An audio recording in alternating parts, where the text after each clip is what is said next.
કિશોર કિશોરીઓમાં anaemia, કુપોષણ, માનસિક સ્વાસ્થ્ય, માસિક દરમિયાનની સ્વચ્છતા, વ્યસન મુક્ત જેવા વિવિધ વિષયો પર પિયર એજ્યુકેટર જાણે અને તેમના પિયર ગ્રુપમાં આ અંગેનો સંદેશો તેમના દ્વારા પહોંચે તેવા ઉમદા આશય સાથે સાબરકાંઠા જિલ્લાના આરોગ્ય શાખા દ્વારા યુવા પહેલ ક્વિઝના માધ્યમનો ઉપયોગ કરી પિયર એજ્યુકેશનો દ્વારા આરોગ્યનો સંદેશો અસરકારક રીતે પહોંચાડવાનો પ્રયાસ કરવામાં આવ્યો છે, જેને સારો આવકાર મળ્યો હતો।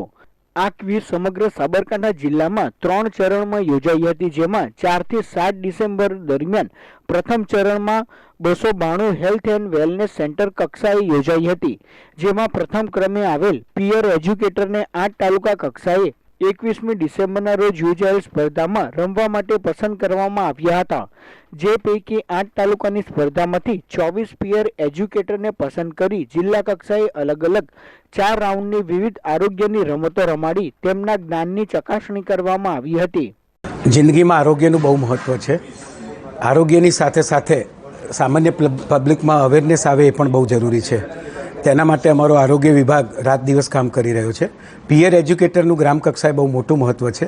એસબીસીસી કમિટી સાથે એને ડાયરેક્ટ સાંકળી અને અવેરનેસ એની વધે, અવેરનેસ આવે તો એડોપ્શન આવે એવું વહીવટીતંત્રનું માનવું છે।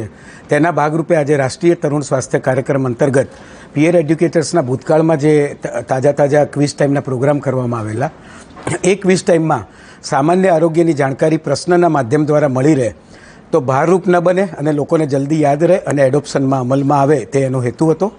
આ જે પિયર એજ્યુકેટર્સ અમારા છે લોકલ લેવલે, એ 4ની સંખ્યા હોય છે।